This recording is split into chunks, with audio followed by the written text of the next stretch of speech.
Alhamdulillah ala ihsanih wa syukru lahu ala taufiqihi wa amtinanih wa ashhadu an la ilaha illallah wahdahu la syarika lah ta'ziman li sya'nih wa ashhadu anna Muhammadan abduhu wa rasuluh ad-da'i ila ridwanih sallallahu alaihi wa ala alihi wa ashabihi wa ikhwani.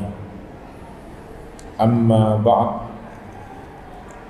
fa ikhwani fid din wa akhawati fillah, kaum muslimin wal muslimat rahimani wa rahimakumullah. Semoga Allah Subhanahu wa taala senantiasa mencurahkan rahmat-Nya kepada kita sekalian.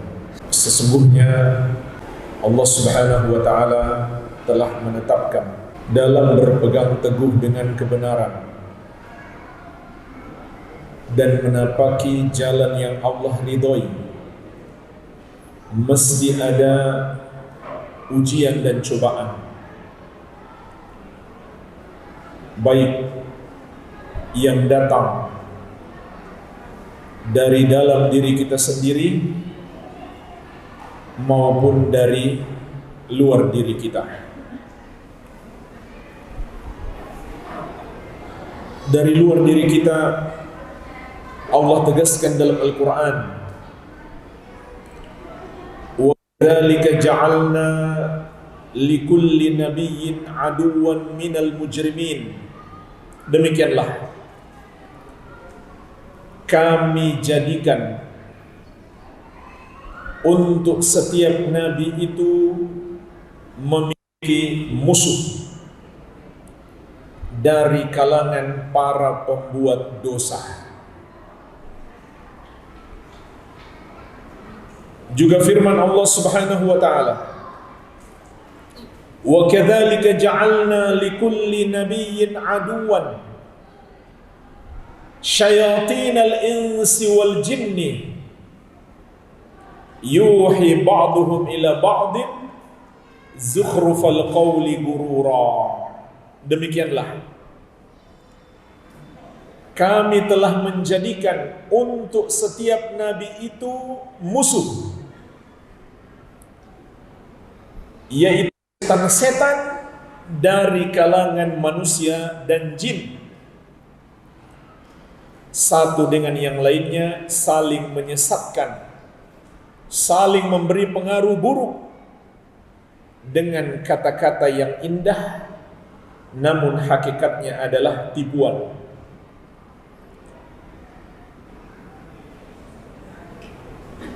Maka ini sudah sunnatullah, ketetapan Allah untuk para nabi dan rasul alaihi wassalatu wassalam, dan semua yang mau mengikuti jalan para nabi dan rasul tersebut, jalan kebenaran. Mesti ada orang-orang yang memusuhi mereka. Bahkan yang memusuhi mereka itu bisa jadi dari kalangan manusia maupun jin. Begitu pula jemaah sekalian, ujian dan cobaan yang berasal dari hawa nafsu kita, dari diri kita sendiri. Dalam hadis yang diriwayatkan Al-Bukhari dan Muslim dari sahabat yang mulia Abu Hurairah radhiyallahu anhu, Rasulullah sallallahu alaihi wasallam bersabda, "Huffatil jannatu bil makarih wa huffatin naru bis syahawat." Surga itu diliputi dengan hal-hal yang dibenci oleh hawa nafsu, dan sebaliknya neraka diliputi dengan hal-hal yang disenangi oleh hawa nafsu. Jadi amalan-amalan yang mengantarkan kita ke surga berat bagi hawa nafsu. Sebaliknya, dosa-dosa yang menjerumuskan ke neraka diingini, disenangi oleh hawa nafsu kita. Kalau begitu jemaah sekalian, kita perlu berjuang agar kita bisa bersabar di atas jalan kebenaran. Dan Allah telah berjanji untuk memberikan pertolongan kepada orang-orang yang mau berjuang. Walladzina jahadu fina lanahdiyannahum subulana. Dan orang-orang yang bersungguh-sungguh di jalan kami, benar-benar akan kami tunjukkan kepada mereka hidayah ke jalan-jalan kami. Rasulullah SAW juga bersabda, "Wa may yatasabbar yusabbirullah." Barang siapa berusaha untuk sabar, maka Allah akan menyabarkannya. Jadi jemaah sekalian, untuk sabar itu perlu perjuangan, bahkan perlu pengorbanan. Dan ketahuilah, semakin berat perjuangan yang kita lakukan, maka pahalanya pun semakin besar. Dalam hadis yang diriwayatkan Imam At-Tabarani dari sahabat yang mulia Ibnu Mas'ud radhiyallahu anhu, Rasulullah SAW bersabda, "Inna min waraikum ayyamas sabr, as-sabru fihinna kaqabdin 'alal jamar, lil 'amil fiha ajru 50." Sesungguhnya di belakang kalian ada hari-hari kesabaran. Jemaah sekalian, Rasulullah SAW menyampaikan ini kepada para sahabat beliau radhiyallahu taala anhum ajma'in, mengabarkan kepada mereka sepeninggal para sahabat kelak ada hari-hari yang membutuhkan kesabaran, hari-hari yang berat dalam berpegang teguh dengan ajaran-ajaran agama. Sampai Nabi SAW menamakan hari-hari itu dengan ayyamus sabr, hari-hari sabar. Artinya, di waktu itu kita benar-benar harus bersabar. Sampai kata Nabi SAW, as-sabru fiha kaqabdin 'alal jamr. Bersabar di hari-hari tersebut seperti memegang bara, saking beratnya, tapi harus terus kita pegang. Nabi SAW juga mengabarkan kepada kita betapa besarnya pahala yang akan kita dapatkan di hari-hari tersebut. Lil amil fiha ajru 50. Bagi orang yang mengamalkan ajaran-ajaran yang Allah turunkan kepada Rasulnya SAW di hari-hari tersebut, akan mendapatkan pahala sebanyak 50 orang. Pahalanya 50 kali lipat. Sampai sahabat bertanya, "Ya Rasulullah, 50 minhum au minna?" Apakah yang engkau maksudkan 50 orang dari mereka atau 50 orang dari kami? Kata Nabi SAW, 50 minkum, 50 orang dari kalian. Ini luar biasa. Pahala yang Allah akan berikan kepada kita yang lemah ini, kalau kita mau berusaha untuk bersabar, bersama dengan janji Allah untuk menolong orang yang berusaha untuk sabar. Maka dari itu jemaah sekalian, jangan sampai seorang mengatakan, "Saya sudah tidak sanggup, saya tidak mampu." Kalau mengandalkan diri kita sendiri, ya memang kita nggak akan mampu. Tapi kita harus mengandalkan Allah Subhanahu wa ta'ala sebagai penolong kita. Dan Allah berjanji, jika kita berusaha, maka Allah akan tolong. Begitu pula jika kita bergantung hanya kepadanya, Allah akan memberikan pertolongan. Wa may yatawakkal 'alallahi fahuwa hasbuh. Dan barang siapa bertawakal kepada Allah, maka cukuplah Allah sebagai penolongnya.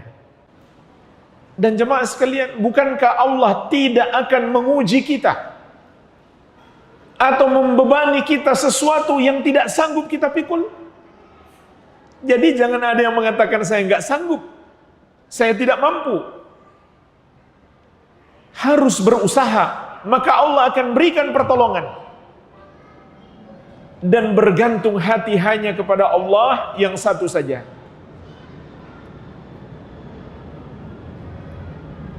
Dan jemaah sekalian,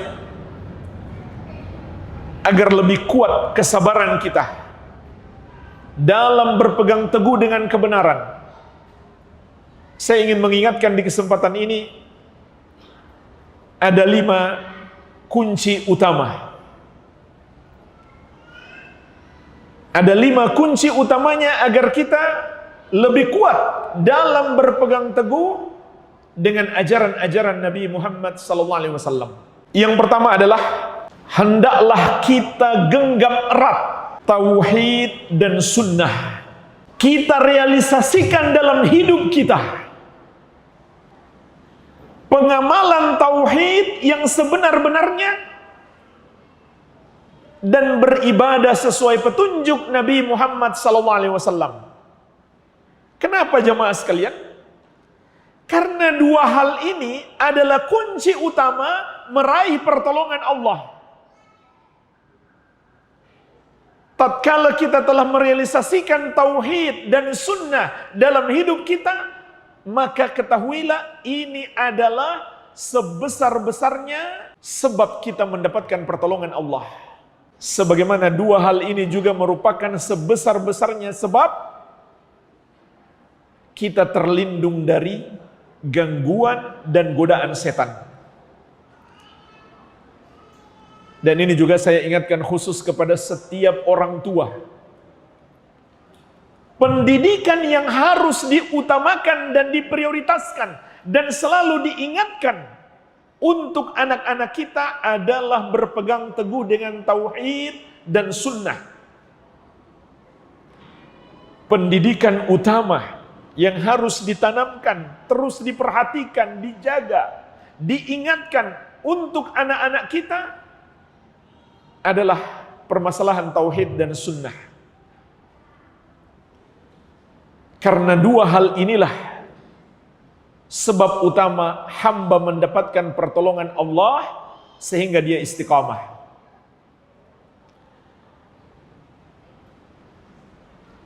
Jemaah sekalian, kita semuanya pernah membaca bagaimana Allah Subhanahu wa ta'ala menolong Nabi Yusuf alaihi salam saat beliau dijebak oleh seorang wanita yang cantik jelita untuk melakukan hubungan terlarang.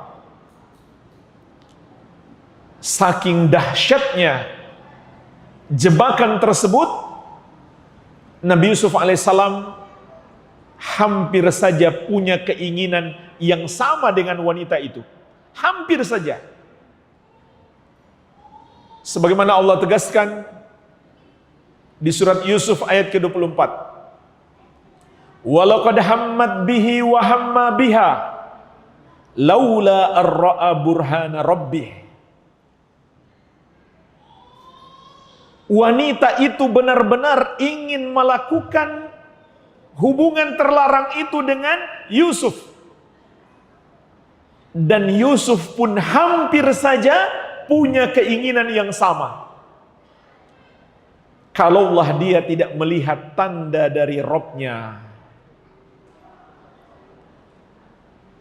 Maka Allah memberi pertolongan kepada Nabi Yusuf alaihi salam sehingga beliau selamat.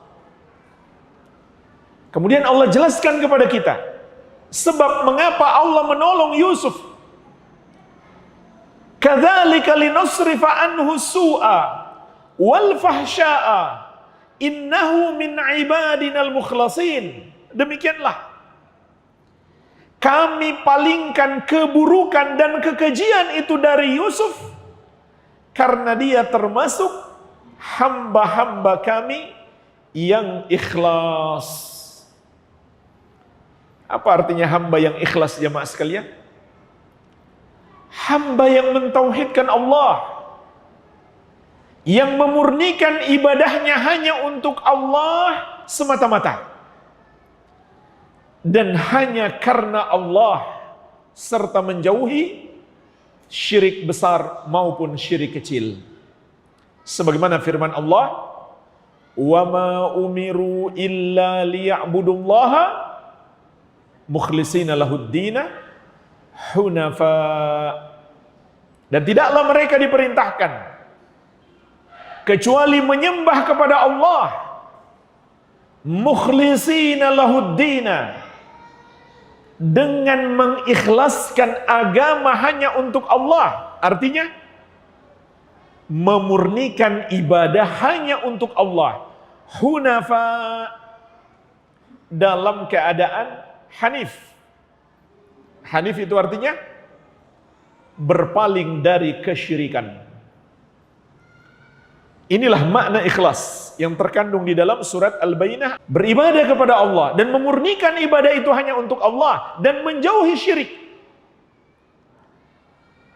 Maka Allah kabarkan kepada kita, itulah yang dimiliki oleh Nabi Yusuf alaihissalam sehingga Allah memberikan pertolongan kepadanya.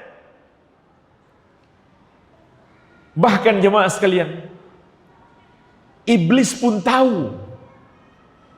Iblis punya ilmu tentang ini, bahwa dia tidak akan bisa menyesatkan orang yang mentauhidkan Allah. Jangan sampai iblis tahu, kita nggak tahu. Allah sebutkan sumpah iblis di surat Shad ayat 82-83. Qala fa bi'izzatika la ubwiyannahum ajma'in illa ibadaka minhumul mukhlasin. Iblis bersumpah, demi kemuliaanmu ya Allah, sungguh benar-benar aku akan menyesatkan mereka semuanya kecuali hamba-hambamu yang ikhlas. Bayangkan jemaah sekalian, iblis tahu dahsyatnya tauhid. Dia tidak akan bisa menyesatkan orang yang benar-benar mentauhidkan Allah. Inilah kunci utamanya, agar kita selalu istiqamah karena mendapatkan pertolongan dari Allah. Kemudian berpegang teguh dengan ajaran-ajaran Rasulullah SAW. Karena Allah telah menetapkan mengikuti petunjuk Nabi Muhammad SAW adalah jalan hidayah. Berarti dengan itu kita selamat dari kesesatan dan penyimpangan. Surat An-Nur ayat ke-54. Wa in tuti'uhu tahtadu. Kalau kalian menaati Rasul, maka kalian akan mendapatkan hidayah. Sebaliknya, di surat An-Nur ayat ke-63 Allah memberikan ancaman. Orang yang menyelisihi petunjuk Nabi Muhammad SAW, dia akan tersesat. Falyahdharil ladzina yukhalifuna an amri an tusibahum fitnah aw yusibahum adzabun alim. Hendaklah takut orang-orang yang menyelisihi petunjuk Rasul. Mereka akan ditimpa fitnah dan ditimpa azab yang pedih. Ditimpa fitnah itu artinya jemaah sekalian, Allah menghukum mereka tersesat karena mereka berpaling dari ajaran Rasulullah sallallahu alaihi wa ala alihi wasallam. Allah Subhanahu wa taala juga berjanji akan menganugerahkan cintanya, ampunannya dan rahmatnya bagi orang yang meneladani Nabi Muhammad sallallahu alaihi wasallam Sebagaimana dalam surat Ali Imran ayat ke-31, "Qul in kuntum tuhibbunallaha fattabi'uni yuhibbukumullah wa yaghfir lakum dzunubakum wallahu ghafurur rahim." Katakan wahai Muhammad, sampaikan kepada umatmu, kalau kalian benar-benar cinta kepada Allah, ikutilah aku. Ikutilah Rasulullah sallallahu alaihi wasallam. Yuhibbukumullah, barulah Allah akan mencintaimu. Wa yaghfir lakum dzunubakum, dan mengampuni dosa-dosamu. Wallahu ghafurur rahim, dan Allah Maha Pengampun lagi Maha Penyayang. Dan tidak diragukan lagi, kalau seseorang sudah dicintai oleh Allah, maka Allah akan menjaga dia dari segala keburukan dan menganugerahkan segala kebaikan baginya, bahkan mengabulkan apapun yang dia minta. Sebagaimana janji Allah dalam hadis qudsi yang diriwayatkan Al-Bukhari dari sahabat yang mulia Abu Hurairah radhiyallahu anhu, Rasulullah sallallahu alaihi wasallam bersabda, Allah azza wa jalla berfirman, "Fa idza ahbabtuhu fakuntu sam'ahu alladhi yasma'u bihi wa basarahu alladhi yubsiru bihi wa yadahu allati yabtishu biha wa rijlahu allati yamshi biha wa la in sa'alani la u'tiyannahu wa la in ista'adzani la u'idzannahu." Kalau aku telah mencintai seseorang, maka akulah pendengarannya yang dia gunakan untuk mendengar, akulah penglihatannya yang dia gunakan untuk melihat, akulah tangannya yang dia gunakan untuk memegang, dan akulah kakinya yang dia gunakan untuk melangkah. Maksudnya, Allah akan menjaga dirinya dari keburukan dunia dan akhirat. Dan apabila dia minta sesuatu kepadaku, pasti aku kabulkan. Dan apabila dia mohon perlindungan, pasti aku lindungi. Ini jamaah sekalian, anugerah yang Allah akan berikan kepada orang yang selalu berusaha meneladani Rasulullah sallallahu alaihi wa ala alihi wasallam. Inilah kunci istiqamah agar kuat kesabaran kita di atas kebenaran. Yang pertama, berpegang teguh dengan tauhid dan sunnah. Yang kedua jamaah sekalian, mendalami ilmu agama. Karena Allah telah mengabarkan kepada kita, dengan sebab kita memiliki ilmu agama, derajat kita diangkat. Dalam surat Al-Mujadilah ayat ke-11, yarfa'illahu alladhina amanu minkum walladhina utul ilma darajat. Allah akan mengangkat orang-orang yang beriman di antara kalian, dan Allah angkat lebih tinggi lagi orang-orang yang berilmu di antara orang-orang yang beriman tersebut beberapa derajat. Begitu pula Nabi Muhammad SAW telah mengabarkan kepada kita, ilmu agama adalah kunci segala kebaikan. Maka barang siapa yang mempelajari ilmu agama dan dia memahaminya dengan baik, dia akan mendapatkan kebaikan. Kalau dia tambah belajar, tambah paham, bertambah kebaikannya. Dan itu berarti kalau dia nggak belajar sama sekali, dia nggak punya kebaikan apa-apa. Sebagaimana dalam hadis yang masyhur diriwayatkan Al-Bukhari dan Muslim dari Muawiyah radhiyallahu anhu, Rasulullah sallallahu alaihi wasallam bersabda, "May yuridillahu bihi khairan yufaqihu fid din." Barang siapa yang Allah kehendaki kebaikan baginya, maka Allah akan pahamkan dia dengan agama.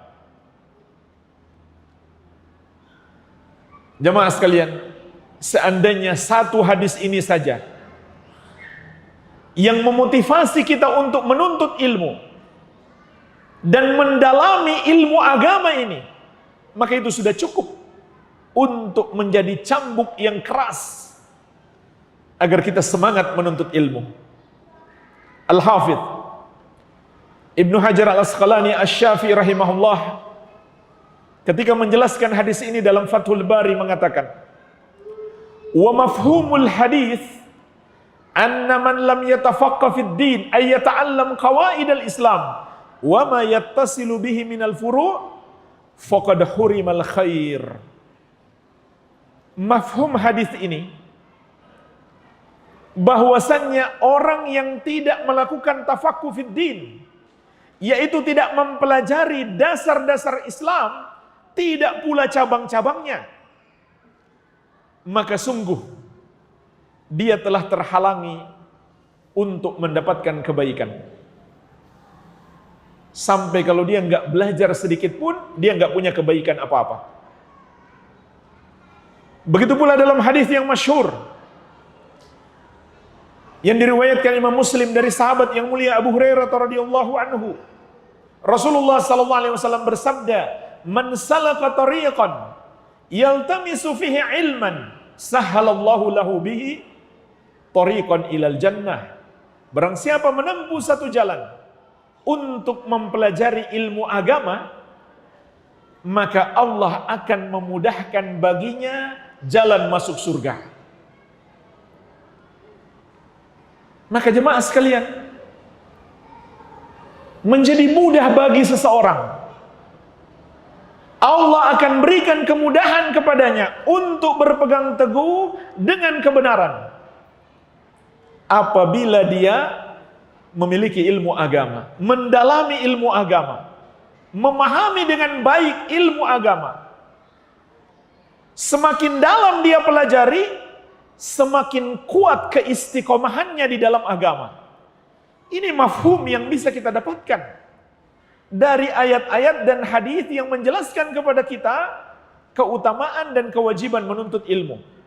Dan itulah sebabnya kita dapati orang-orang yang paling kuat berpegang teguh dengan kebenaran adalah para nabi dan rasul alaihi wassalatu wassalam.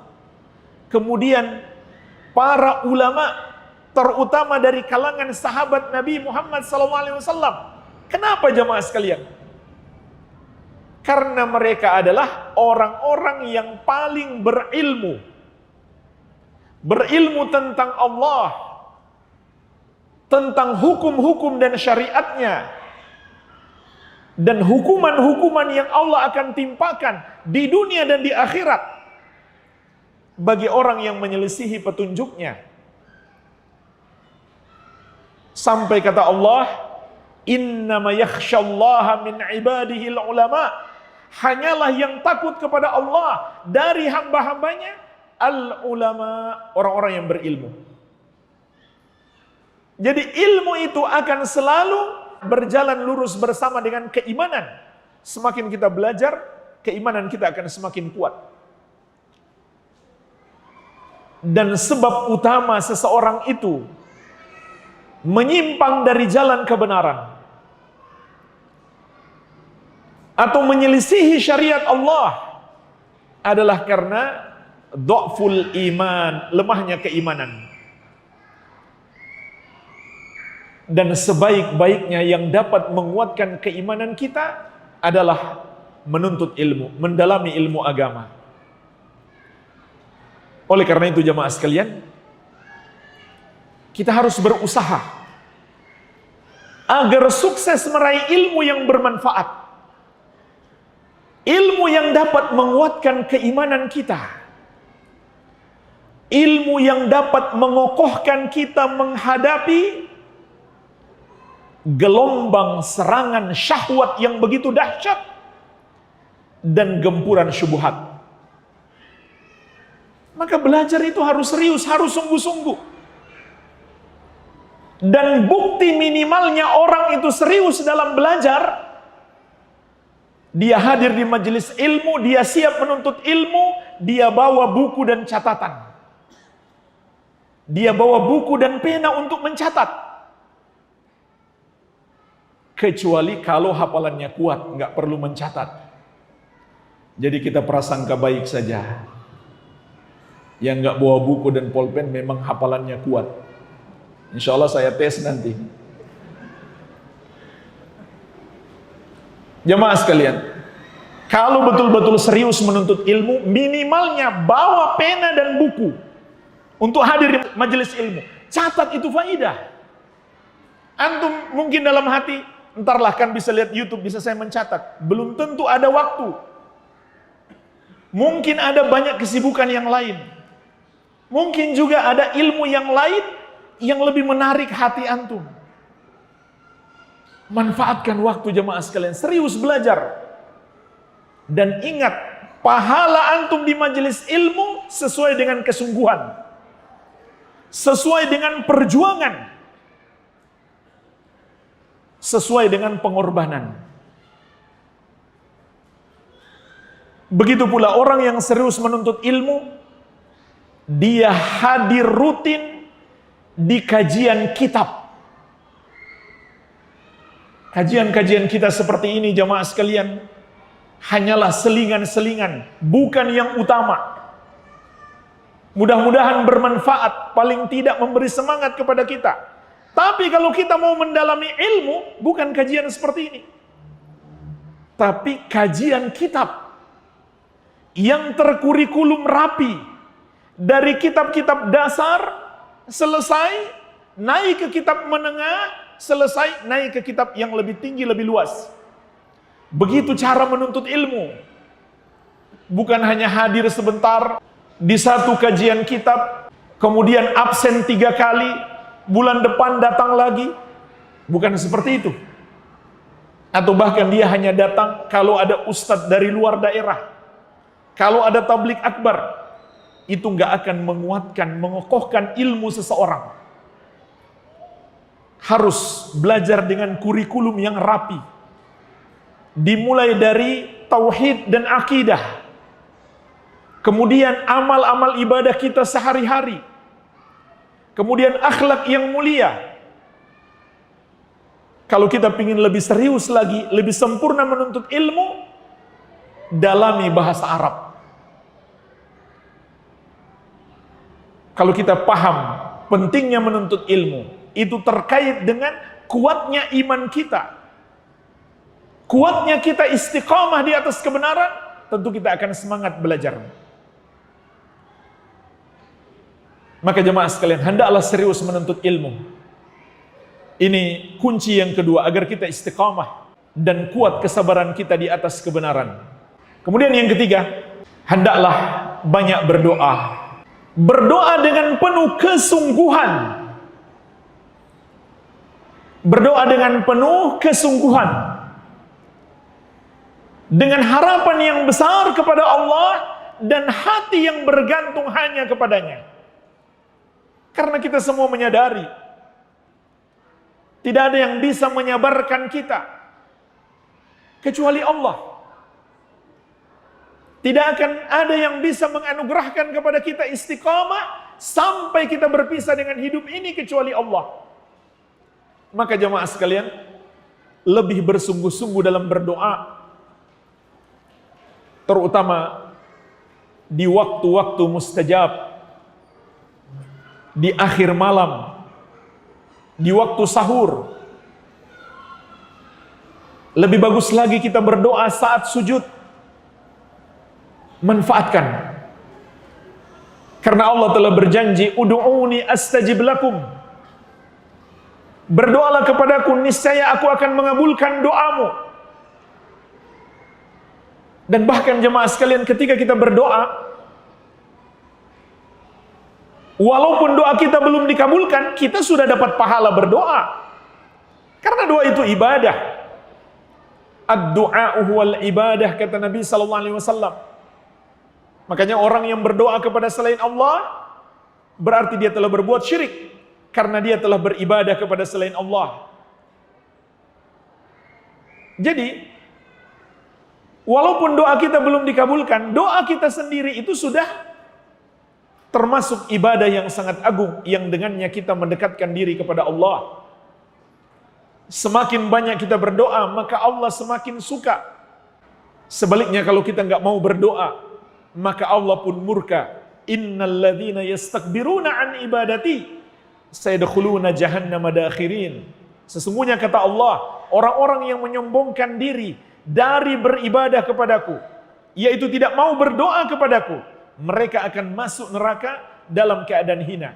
Nabi kita yang mulia sallallahu alaihi wasallam kita tidak ragukan lagi bagaimana kesabaran beliau di atas kebenaran, bagaimana kekuatan iman beliau, ketakwaan beliau. Tapi ternyata istri Nabi SAW mengabarkan, di antara doa yang paling sering dibaca Nabi SAW adalah doa mohon istiqamah. Allahumma ya muqallibal qulub, tsabbit qalbi ala dinik. Ya Allah yang membolak-balikan hati, kuatkan hatiku di atas agamamu. Dan banyak jemaah sekalian doa-doa Nabi SAW, doa meminta hidayah, doa memohon istiqamah, doa agar tidak tersesat, doa agar kuat dalam kesabaran. Pelajarilah doa-doa Nabi SAW sesuai dengan lafaz yang beliau ucapkan, karena itu lebih afdol. Dan kita bersungguh-sungguh dalam berdoa. Ini kunci agar kita mendapatkan pertolongan Allah dan bersabar di atas kebenaran. Kemudian yang keempat jamaah sekalian, termasuk kunci utama agar kita istiqamah dan bersabar di atas kebenaran adalah menjauhi sebab-sebab yang menjerumuskan kita dalam penyimpangan. Harus dijauhi, bukan hanya jangan lakukan, tapi jangan dekati. Semua yang menyimpang, semua yang mengandung maksiat dan dosa, jauhi sejauh-jauhnya. Bukan sekedar kita nggak melakukannya, tapi kita jangan dekati. Maka ini lebih membantu kita untuk bersabar. Ini lebih membantu kita untuk bersabar. Dalam hadis yang diriwayatkan oleh Imam Al-Bazzar dari sahabat yang mulia Abu Barzah Al-Aslami radhiyallahu anhu, Rasulullah SAW mengingatkan kita, inna mimma akhsha alaikum syahawatil ghaifi butunikum wa furujikum wa mudillatil fitan. Sesungguhnya di antara yang paling aku takutkan menimpa kalian adalah syahwat yang menjerumuskan dalam dosa yang terdapat di perut-perut kalian dan di kemaluan-kemaluan kalian, dan fitnah-fitnah syubhat yang menyesatkan. Rasulullah SAW menjelaskan kepada kita dalam hadis yang mulia ini dua sebab utama manusia itu tersesat atau terjerumus dosa, yaitu syahwat dan syubhat. Dan semua sebab-sebab yang menjerumuskan dalam dosa kembali kepada dua hal ini. Enggak lebih daripada itu. Hanya saja Nabi SAW mengingatkan secara khusus dua syahwat yang paling beliau takutkan. Syahwat perut kita, syahwat terhadap makanan dan minuman. Jangan sampai kemudian kita demi memenuhi syahwat, kita nggak peduli apa yang kita makan, halal atau haram. Kita nggak peduli apa yang kita konsumsi. Dan ini sangat berbahaya. Ini termasuk sebesar-besarnya sebab yang menjauhkan seseorang dari jalan kebenaran. Nabi SAW mengingatkan tentang orang yang melakukan perjalanan jauh dan berdoa dengan penuh kesungguhan. Dzakara rajul yutilu safar ash'atha akbar yamuddu yadayhi ila sama, ya Rabb ya Rabb. Nabi SAW menyebutkan tentang seseorang yang melakukan perjalanan jauh. Ini sebab dikabulkannya doa. Penampilannya kusut masai, dia tidak bermewah-mewah, tidak bermegah-megah, tidak sombong dalam penampilannya. Ini juga sebab dikabulkannya doa, sifat tawadhu. Yamuddu yadayhi ila sama. Ini juga sebab dikabulkannya doa. Dia memanggil Allah berulang-ulang kali, bukan hanya sekali. Doanya diulang-ulang. Ini juga sebab dikabulkannya doa. Yaitu al-ilhah fid doa. Mengulang-ulang doa kita tanpa mengenal putus asa. Allah belum kabulkan pun sudah pahala. Dia panggil Allah dengan nama Allah yang agung, Ya Rabb, Ya Rabb. Jadi luar biasa, orang ini memiliki sebab-sebab dikabulkannya doa yang sangat banyak. Bersamaan dengan itu, jamaah sekalian, kata Nabi SAW, wa mat'amuhu haramun wa mashrabuhu haramun wa ghudhiya bil haram fa anna yustajabu lahu. Makanannya haram, minumannya haram, dia tumbuh dari yang haram, bagaimana mungkin doanya dikabulkan? Ini syahwat yang sangat berbahaya. Yang kedua, kata Nabi SAW, syahwat yang ada di kemaluan-kemaluan kalian. Ini syahwat yang kedua yang paling ditakutkan Nabi SAW akan menjerumuskan umat beliau dalam dosa. Dan inilah yang kita saksikan hari-hari ini, jemaah sekalian. Demi memenuhi syahwat kemaluan, akal sehat pun hilang, rasa malu hilang. Tidak malu dia menampakkan bahwa dia adalah seorang pezina, bahkan penyuka hubungan sejenis. Menawarkan dirinya di medsos, menampilkan dirinya yang berzina, na'udzubillah. Padahal Nabi SAW juga mengingatkan di antara sebab utama terjadinya wabah, pandemi, dan munculnya penyakit-penyakit baru adalah zina. Lam tadharil fahishatu fi qaumin qat hatta yu'linu biha illa fasha fihimut ta'un wal auja'u allati lam takun fi aslafihimul ladzina madaw. Dalam hadis yang diriwayatkan Imam Ibnu Hibban dari Ibnu Umar radhiyallahu anhuma, kata Nabi SAW, tidaklah zina muncul di satu kaum sampai mereka menampakkannya. Mereka nggak malu-malu lagi menampakkannya, bahkan menjual diri. Sampai jemaah sekalian, ada orang-orang yang sudah Allah anugerahkan pasangan yang halal masih mau berzina. Maka apabila itu terjadi, kata Nabi SAW, akan tersebar wabah penyakit menular dan muncul penyakit-penyakit yang belum pernah ada di generasi mereka yang telah berlalu. Tetapi manusia belum juga mau mengambil pelajaran. Fa ikhwani wa akhwati fillah rahimani wa rahimakumullah. Kita masih dalam pembahasan hadis Abu Barzah Al-Aslami radhiyallahu anhu yang diriwayatkan oleh Imam Al-Bazzar, yaitu Rasulullah SAW menjelaskan kepada kita di antara yang paling beliau takutkan menimpa umat beliau, inna mimma akhsha alaikum syahawatil ghaifi butunikum wa furujikum wa mudillatil fitan. Sesungguhnya di antara yang paling aku takutkan menimpa kalian adalah syahwat-syahwat kalian yang menjerumuskan dalam dosa, yang ada di perut-perut kalian dan kemaluan-kemaluan kalian. Wa mudillatil fitan, dan fitnah-fitnah syubhat yang menyesatkan.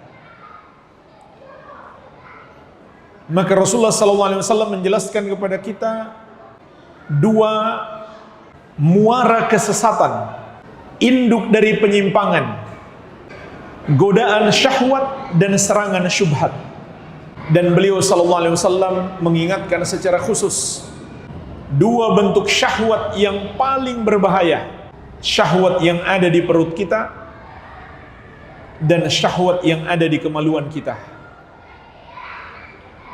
Oleh karena itu jemaah sekalian, hendaklah kita jauhi.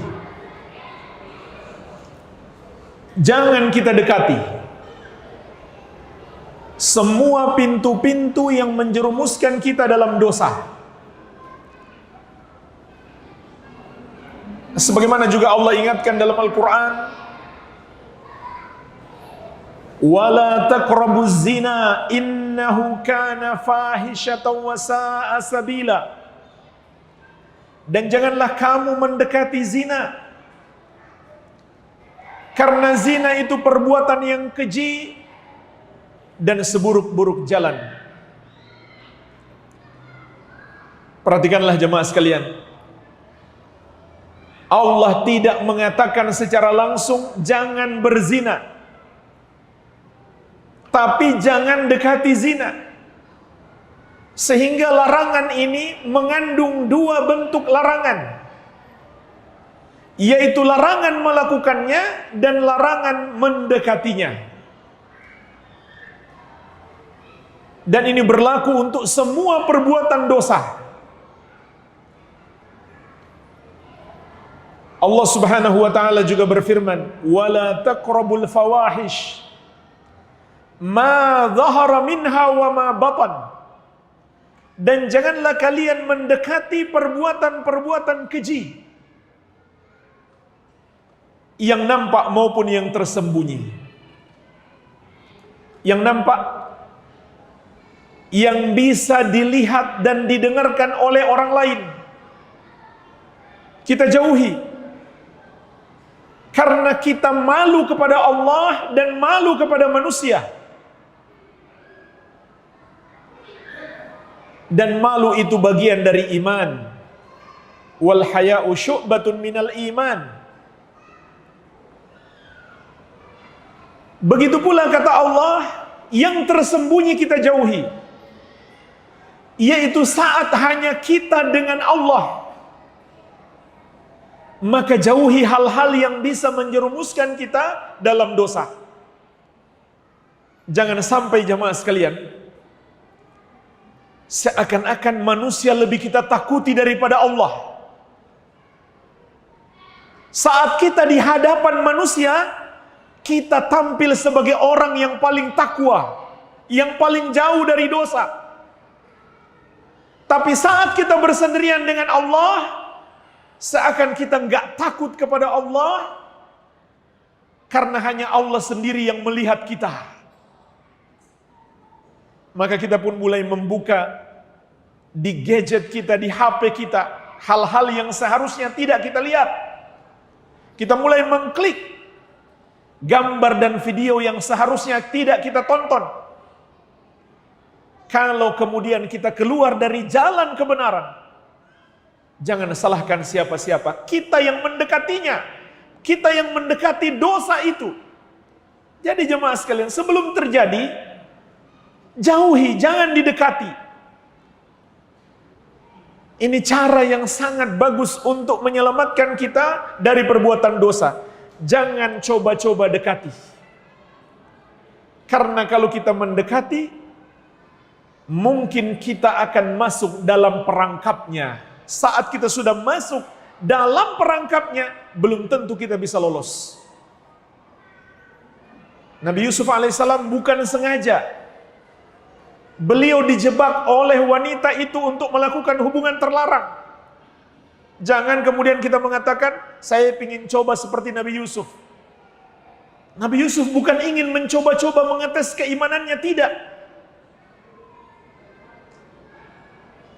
Dan andai kita dihadapkan pada ujian yang sama, belum tentu kita selamat. Kita tidak seperti Nabi Yusuf alaihissalam. Maka jemaah sekalian, jauhi, jangan didekati. Ketika kita melihat lewat di beranda Facebook kita, di Twitter kita, sesuatu yang mengarah kepada dosa, nggak usah diklik. Kalau perlu, orang yang menyebarkan itu diblokir saja.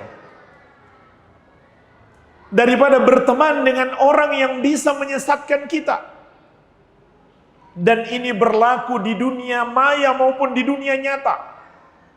Jangan berkawan dengan orang-orang yang dapat menjerumuskan kita dalam maksiat. Bukankah Rasulullah SAW telah mengingatkan kita? Al-mar'u ala dini khalilih, falyanzur ahadukum man yukhalil. Seseorang itu tergantung agama sahabat karibnya. Maka hendaklah setiap kalian selektif memilih siapa yang hendak dia jadikan sahabat dekatnya. Dan kita paham jemaah sekalian, di zaman sekarang teman-teman di medsos itu lebih cepat pengaruh buruknya daripada di dunia nyata. Tidak usah ragu, tidak usah segan untuk memblokir akun-akun yang bisa menyesatkan kita, yang bisa menjerumuskan kita dalam dosa. Kalau kita bisa nasihati, nasihati tentunya. Tapi kalau kita khawatir jangan sampai kita terjerumus dalam dosa, lebih baik kita jauhi. Apalagi kalau sudah dinasihati dan dia nggak mau dengar, maka hendaklah kita jauhi daripada kita menjadi korbannya. Jadi jemaah sekalian, jauhi sebab-sebab yang menjerumuskan kita dalam perbuatan dosa. Jangan didekati. Dan termasuk usaha untuk menjauhi sebab yang menjerumuskan kita dalam kesesatan adalah memilih guru dalam belajar hanya dari kalangan ahli sunnati wal jamaah. Harus kita jauhi orang-orang yang mengajarkan agama tapi tidak mengikuti ajaran-ajaran ahli sunnati wal jamaah. Kalau kita nggak peduli kepada siapa kita belajar, asal dia punya majelis kita hadir, padahal dia mengajarkan kesesatan, jangan salahkan siapa-siapa kalau nanti kita menyimpang, kalau nanti kita tersesat.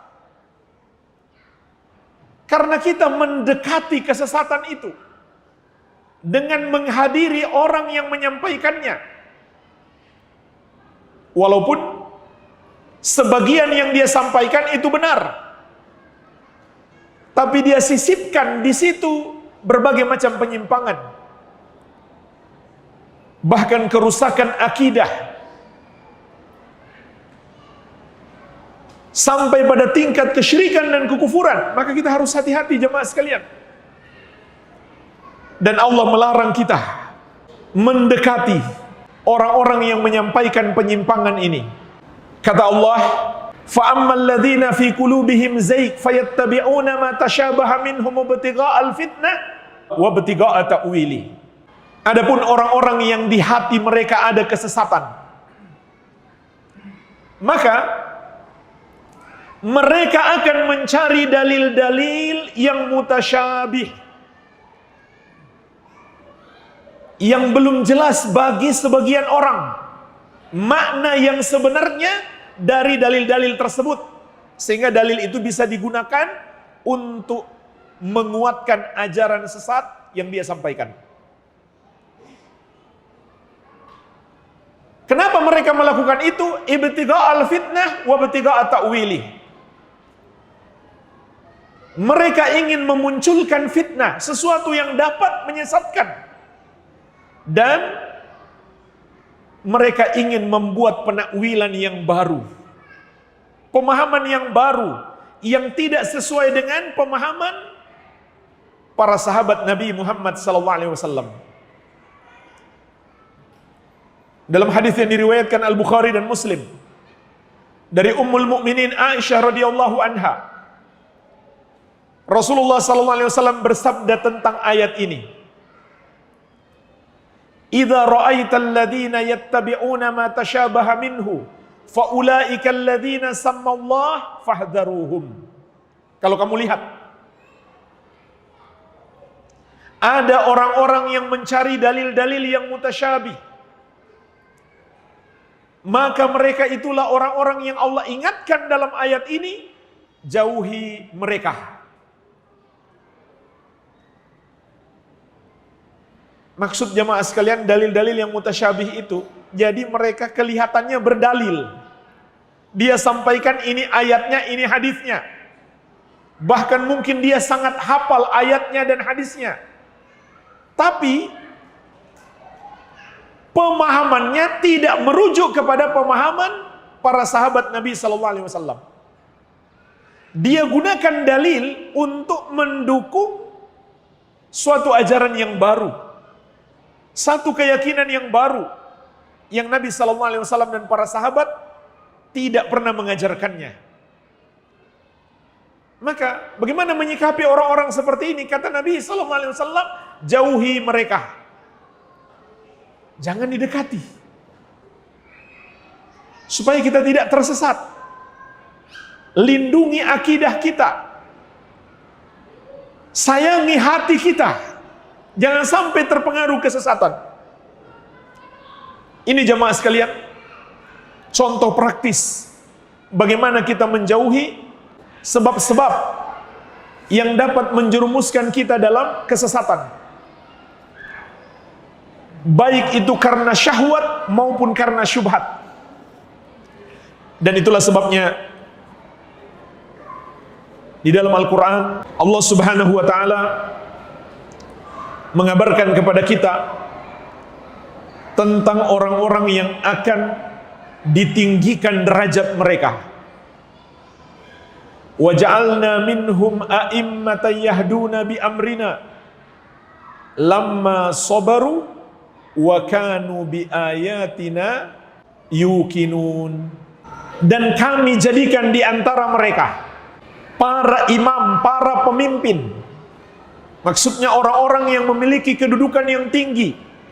Kami tinggikan derajat mereka, kata Allah, tatkala mereka bersabar dan mereka yakin terhadap ayat-ayat kami. Berdasarkan ayat ini, kata Imam Ibnul Qayyim rahimahullah, bis sabri wal yakin tunalul imamatu fid din. Dengan kesabaran dan keyakinan tergapailah kedudukan yang tinggi di dalam agama, kemuliaan dari sisi Allah untuk orang-orang yang berpegang teguh dengan agamanya. Jadi bagaimana cara menggapainya? Dengan sabar dan yakin. Kenapa jemaah sekalian? Dua hal ini yang menjadi kunci ketinggian seseorang di sisi Allah. Karena pada hakikatnya yang dapat merusak kita itu hanya ada dua, yaitu syahwat dan syubhat. Maka syahwat dihadapi dengan kesabaran dan syubhat dihadapi dengan keyakinan. Keyakinan terhadap kebenaran yang dibangun di atas dasar ilmu yang sahih. Lalu gimana cara menggapai keyakinan dan kesabaran ini? Caranya adalah dengan menuntut ilmu yang bermanfaat dan mengamalkannya. Oleh karena itu Allah Subhanahu wa taala berfirman, "Huwallazi arsala rasulahu bil huda wa dinil haqq liyudhhirahu 'alad dini kulli walau karihal musyrikun."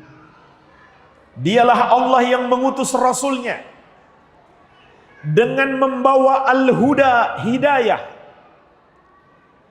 dan dinil haq, agama yang benar, untuk dia menangkan di atas seluruh agama walaupun orang-orang musyrik tidak menyukai.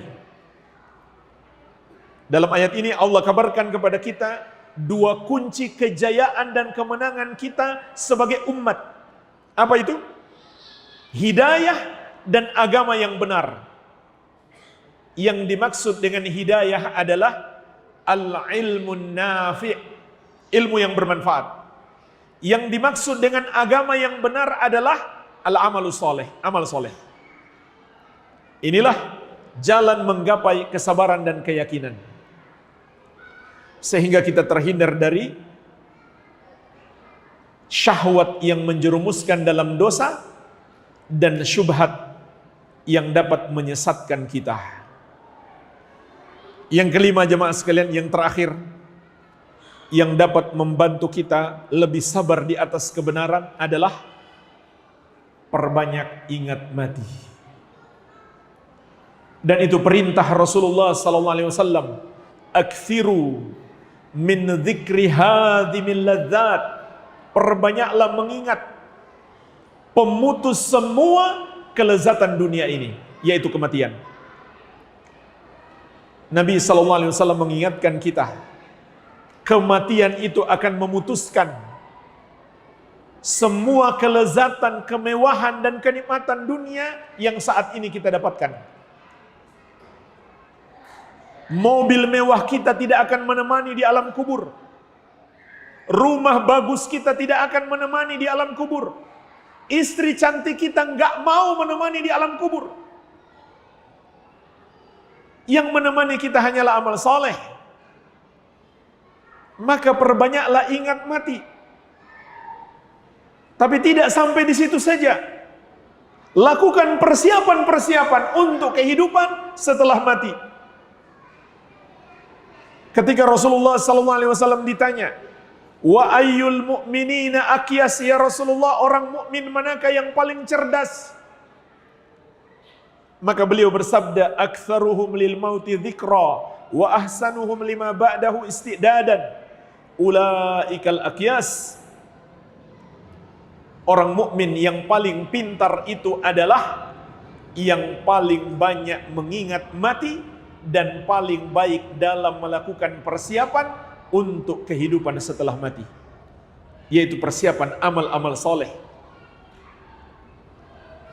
Ulaikal akyas, mereka itulah orang-orang yang cerdas. Maka jemaah sekalian, hendaklah perbanyak ingat mati dan semangat dalam beramal untuk bekal-bekal kehidupan kita setelah mati. Semoga yang sedikit ini dapat membantu kita lebih sabar dalam berpegang teguh dengan kebenaran sampai kita berpisah dengan kehidupan dunia ini.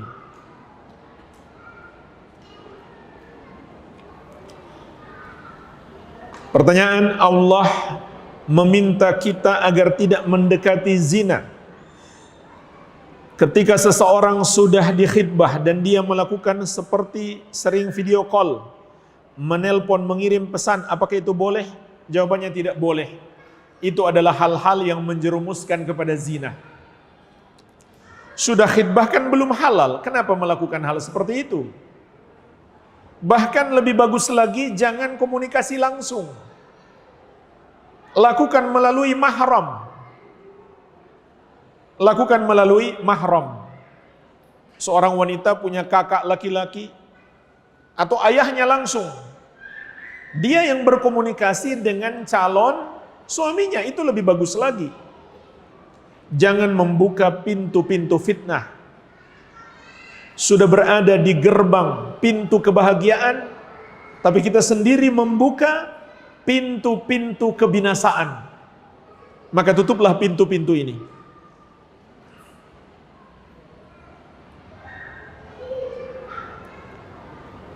Karena dia si laki-laki bilang tidak mengapa, karena itu bertujuan untuk mengenal. Dan selama masa khidbah itu kami sering murajaah atau saling simak setoran Al-Quran. Ini diantara tipuan setan. Seakan-akan kelihatannya tujuannya baik, tapi caranya salah. Dan ini menunjukkan dia adalah laki-laki yang tidak memahami agama dengan baik. Coba istikharah lagi, dia pantas nggak diterima? Kalau enggak, insya Allah banyak gantinya di sini. Istikharah lagi dan berikan dia nasihat, titipkan dia nasihat, mudah-mudahan dia berubah. Supaya nggak ada yang berharap lagi di sini. Bagaimana peran kita sebagai ahlu sunnah dalam melihat konten-konten dakwah? Apabila mereka yang menyebarkan kesesatan, kemaksiatan di medsos begitu bersemangat, begitu ramai dan tidak malu-malu, seharusnya kita sebagai ahlu sunnah menyebarkan dakwah yang hak, ilmu yang bermanfaat, harus lebih semangat lagi, harus lebih banyak dan lebih ramai lagi. Manfaatkan medsos kita untuk dakwah. Jamaah sekalian, ini fakta. Betapa banyak orang yang mendapatkan hidayah dengan sebab video yang dia tonton di Facebook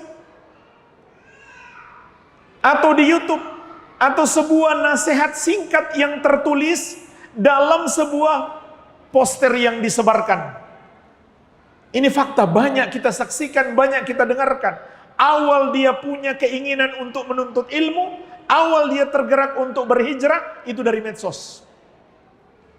Bahkan saya pernah ketemu jamaah sekalian, seorang ikhwan, sudah berapa lama ngaji? Kurang lebih 3 tahun Ustadz. Sama Ustadz siapa? Sering datang di kajian mana? Belum pernah Ustadz. Terus dari mana? Dari YouTube. Penampilannya sudah Masya Allah, pemahamannya sudah bagus. Jadi manfaatkan dengan baik jamaah sekalian. Begitu pula betapa banyak kita dengarkan dan kita saksikan orang-orang yang tersesat karena melihat konten yang merusak di medsos.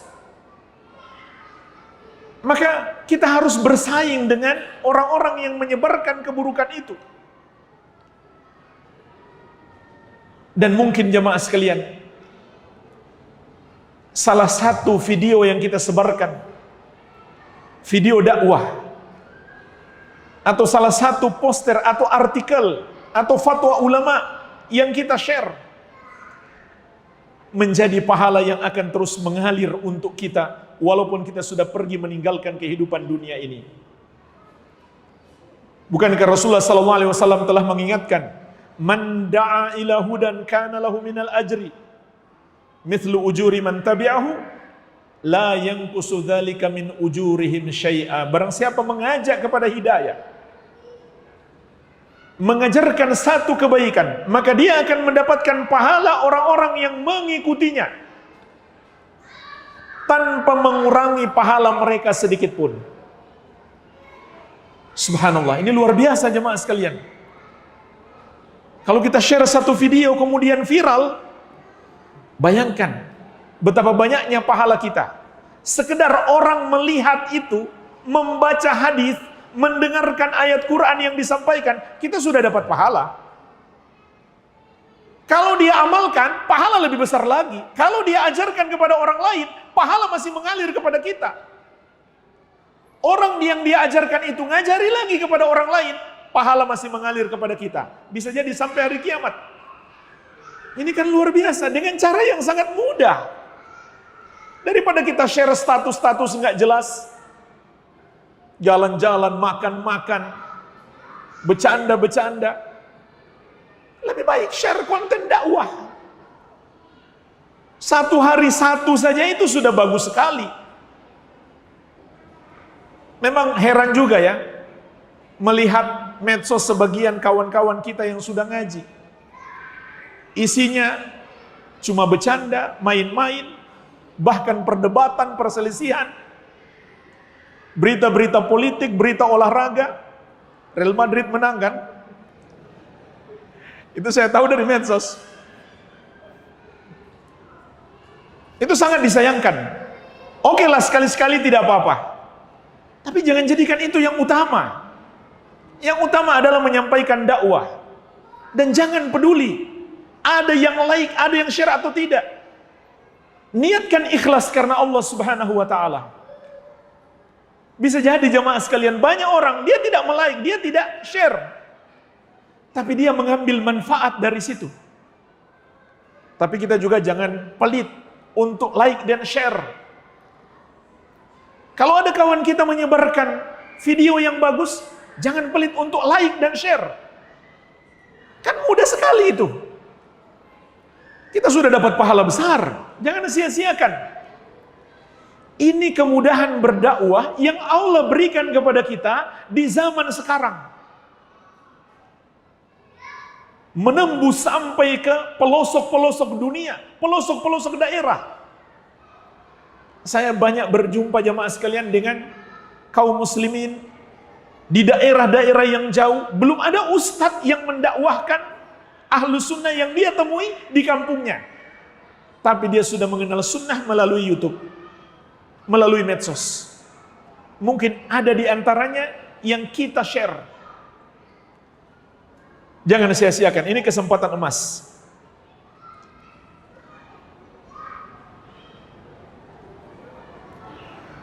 Saya mempunyai keluarga non-muslim yang memperlakukan kuburan mama saya layaknya mama saya masih ada di dunia, seperti memberikan makanan, minuman ke kuburannya.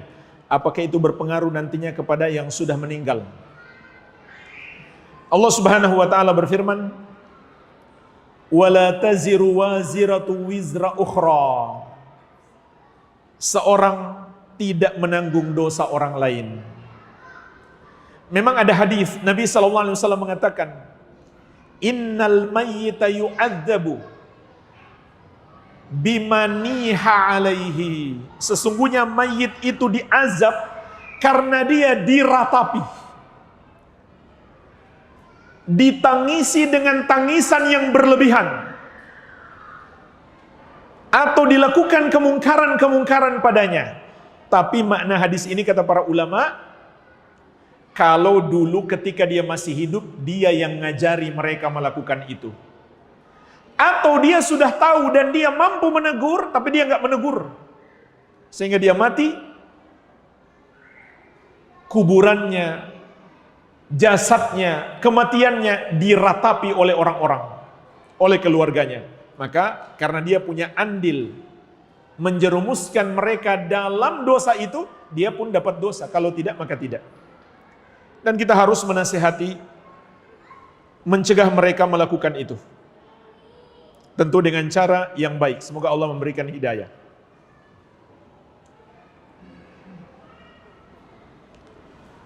Apakah boleh seorang yang dibilang alim ulama berbicara yang tidak pada tempatnya? Apakah kita tetap harus mengikuti beliau? Ya tentu tidak boleh. Nggak boleh diikuti siapapun. Bahkan orang yang betul-betul alim, ulama besar, sekelas Abu Hanifah, Malik, Syafi'i, dan Ahmad. Ulama-ulama besar ini semuanya berpesan. Semuanya berpesan kepada murid-muridnya. Kalau kami salah, jangan diikuti. Kalian timbang dulu pendapat kami dengan dalil-dalil Al-Quran dan Sunnah. Kalau benar, ikuti. Kalau salah, jangan. Apakah kita tetap berada di soft salatnya? Jemaah sekalian, untuk menjadi makmum seseorang, syarat utamanya dia muslim, itu syarat utamanya. Kemudian syarat berikutnya tentu dia sholat tidak membawa makmum sampai sholatnya batal, sholatnya tidak sah. Ini paling tidak dua syarat utama kita menjadi makmum kepada seseorang. Pertama, dia muslim. Artinya, dia bukan orang yang berbuat dosa kesyirikan dan kekufuran. Dia muslim yang lurus akidahnya, lurus tauhidnya. Penyimpangannya belum sampai tingkat kesyirikan dan kekufuran. Kalau dia melakukan perbuatan dosa, penyimpangan, tapi belum sampai tingkat kesyirikan dan kekufuran, masih boleh dijadikan imam. Tentu bukan boleh kita mengangkat dia imam dalam keadaan kita punya suara di masjid itu, bukan begitu maknanya kan? Kalau kita yang punya suara di masjid itu, punya hak mengangkat imam, ya kita angkat yang terbaik. Sekarang kita bicara misalkan kita lewat di satu masjid, kita kenal imamnya, bolehkah kita sholat berjamaah menjadi makmumnya, padahal dia melakukan penyimpangan? Jawabannya tergantung penyimpangannya. Kalau sudah sampai tingkat kesyirikan dan kekufuran, maka tidak boleh. Kalau dia melakukan penyimpangan tapi tidak sampai tingkat kesyirikan dan kekufuran, maka boleh. Dan itu masih lebih afdal daripada kita sholat sendiri.